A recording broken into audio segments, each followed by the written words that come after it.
নীল পাঁচটা লাগবো কি বালায়। আসসালামু আলাইকুম, কি অবস্থা সবার? আশা করছি সবাই ভালো আছো। তো আজকের হচ্ছে ভিডিওটা শুরু করছি চা দিয়ে। তার কারণ হলো যে এখন আমার প্রচুর পরিমাণে ঘুম পাচ্ছে। তখন এসেছিলাম পানি আনতে খাওয়ার লেগে। পানির কালার দেখেছো কি কালার, এটা আয়রনের লেগে পুরোটাই হলদে হয়ে গেছে। পানি হয়নি, যে পানির অবস্থা মোটর থেকে যে পানি ওঠে সাপ্লাইয়ের পানি একদম খাওয়া যায় না, সব গ্যাস করে।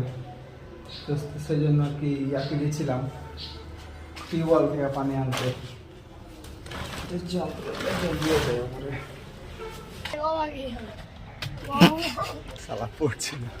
তো কাজ শুরু করার জন্য ওরা বালু বানাইছে, আর আমরা একটু মিস্ত্রিরে পানি গেলা মেরে দিব বলে, কারণ অলগালা হচ্ছে শুকিয়ে আছে, এই জন্য একটু পানি গেলা মারছি যাতে রসে, আর রসলে হচ্ছে প্লাস্টারটা অনেকদিন টিকসই হবে, সেই জন্য পানি মারছি।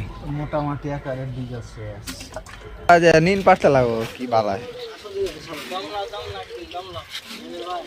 হ্যাঁ টাকার খুব অভাব রে ভাই। দিন আজ দিন 10,000 টাকা সোজ করতে পারবো, ওই দিন কেমন করেন যে বসবো একদিন।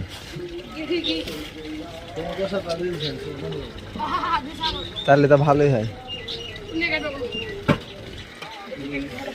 এ না ফাঁকা হয়ে দিই মার ওয়ালে পানি টান দিয়ে হয়ে যায় বল, তাই তো দেখছি। আমি যাচ্ছি বালুটা বানাও ভক করে খাইয়া এসে বানাইতে হবে না, এখনই বানাও, ওয়াল ছাপিয়ে তারপরে যাবো। তাই হারকে মতন করে ঘোলা টোলা মারে ওয়ালকে ছাপিয়ে লাই। হ্যাঁ দেখ কি যে ওরা করে এই একদম লাস্টের দিকে ঘুরে একই কথা, ভিতর বাহির ছাপে। তোর ডায়লগটা আর একবার দিয়ে দে।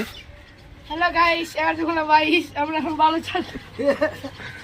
আর এক মিস্ত্রি এখানে ওয়ালটাতে পাট্টা মারছে, তার কারণ হলো যে পাট্টা মারে খেলতে যাব। আর আমি এদিকে রূপসা মারছি। রূপসা মারার কারণ হলো যে ওয়ালটা শুকিয়ে যাওয়ার আগে সুন্দর মতন করে পুটিংটা খালি মেরে দিতে। একবার রূপসা খালি ঘুষে দিলে গাছ ছোট ছোট যে পুটিং গেলা থাকে, ওই পুটিং গেলা হয়েছে বুঞ্জে যায়। তো তারপর থাকে বড় বড় পুটিং গেলা, ওইগুলা মারতে সময় লাগে না, ওইগুলা তাড়াতাড়ি হয়ে যায়। তা আগে প্রথমে যদি ছোট ছোট পুটিং দিয়ে মারাইলি, তাহলে যদি বল শুকিয়েও যায় বাই চান্স, তারপরে আর সময় লাগে না, কাজটা দ্রুত হয়ে যায়। এই জন্য আর কি সর্বপ্রথমে সুন্দর করে চারিদিক দিয়ে হচ্ছে রূপসানটা ডলে নিতে হবে, যার কারণে তাহলে ছোট ছোট পুটিং গেলা মরে যাবে। তাহলে কাজটা হচ্ছে যদি ওলটাতে রূপসা মারতে লাগতো আধা ঘন্টা, তা হচ্ছে 5 মিনিটই হয়ে যাবে, এরকম বিষয় একবারে। 11টা বাজতে গেল, 10:40 বেজেছে, আর এখানে 3টা ওয়াল অলরেডি। একটাতে এসে আমাদের মিস্ত্রি সাহেব হচ্ছে পাট্টা মেরে ক্লিয়ার করছে, আর এক সাইডে আমাদের হেল্পার সাহেব আর রূপসা মারা শুরু করে দিয়েছে, আর এটার পুটিং মারা ক্লিয়ার, এখন খালি ফিনিশিং। এ বেলা হইতে হইতে 3টা ওয়াল ক্লিয়ার অলরেডি থাকবে, আর বিকেলে এসে তখন বাকি গেলা করতে হবে।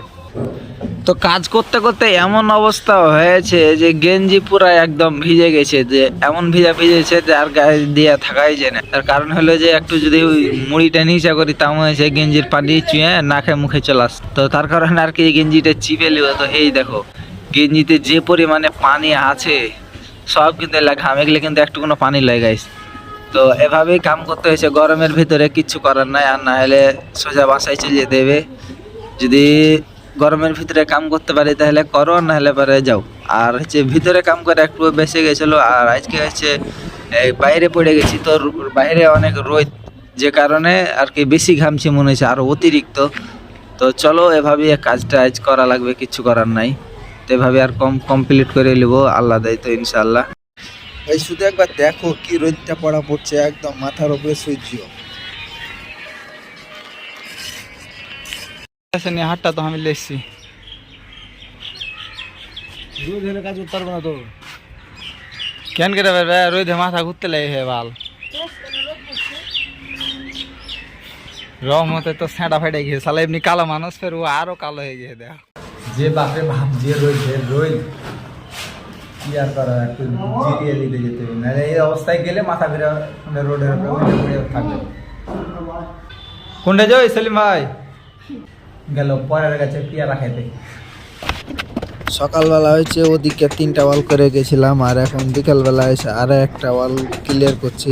আর ওই সাইডের ওপরে সিঁড়ি ঘরের ওপরে যে ইগুলা আছে কাটান ছাড়া আছে ওগুলো এসে মিলিয়ে দেবো সুন্দর করে সোলক, মানে এক সাইড উঁচা থাকবে এক সাইড নিচে থাকবে, যাতে করে পানিটা এক সাইডে টিন দিবে, তো যাতে পানিটা এক সাইডে যা পড়ে সেই জন্য আর কি একটাই ওয়াল বিকালবেলা করলাম আর ওই সোলক গালা মিলাবো।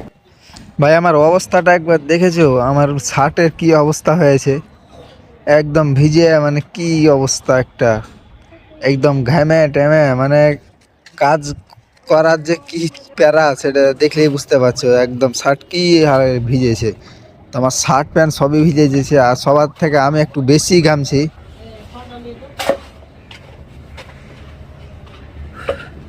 রূপসা সব সময় সুখা করে ফিরে পাই,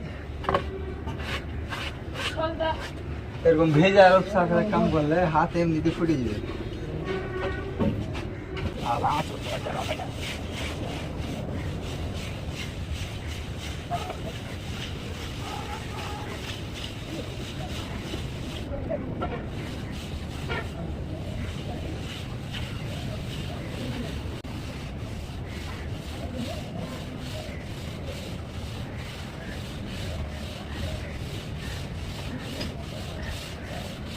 ডাব জিভে দেয় বাইর করবে।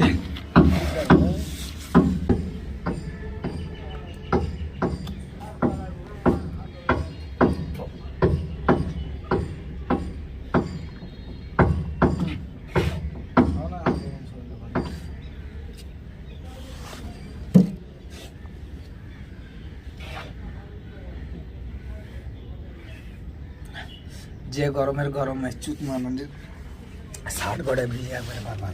পারেরও একবারে গেঞ্জি পুরাটাই ভিজে, সালা পারে না যখন গোসল করে লাগে। এমন অবস্থা, না পাচ্ছি পালাইতে, না পাচ্ছি থাকতে, না পাচ্ছি সইতে, না পাচ্ছি বইতে, এক কথা সোজা কথা। কাঁড়ি কহ কি খোল খুদি আটা ধান মারা মেশিন ছিল, কি কিছু কিনুনি, কিচ্ছু কিনে খালি খাদ্য গেলা কিনেছি, 5,000 টাকা কিনেছি। গেলাম আমি হার গরুকে খুদি ভুট্টার আটা গম ভাঙা ধান ভাঙা 5-7,000 টাকা নিলি, হ্যাঁ 10,000 টাকা একবার তুলে নিলি, হ্যাঁ একবারই বাবা রে 7 মন গম 2টা গরুতে ডইলে ফেলে দিলে, আর 1 মন মনে হয় গম আহে। এক মাস আগে 5,000 টাকার মাল কিনে লিহি, একবারই কুটিয়ে খাওয়ালছি, 1 মাস চলে গেছে। আর খোল টোল যে হানা শস্য ঢেলে ওই লাগো পিড়া। আর তুমি যদি 8-9 মাস করে পুষো তাহলে তো খাবি 20-30,000 টাকা খাবি না।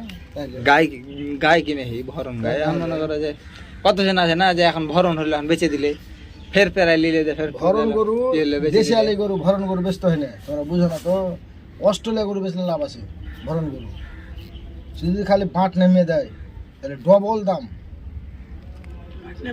অস্ট্রেলিয়া হাটটা বকুল দামটা বেশি, ভিটামিনটা করে না দেখি। গল্প করো তো, তোমাকে কি তোমাকে মানা করছে। গাইস আপনারা কি ভালো আছেন? আমরা এখন কাজে উঠছি, আপনারা সবাই সুস্থভাবে ভালোভাবে থাকেন, টাটা।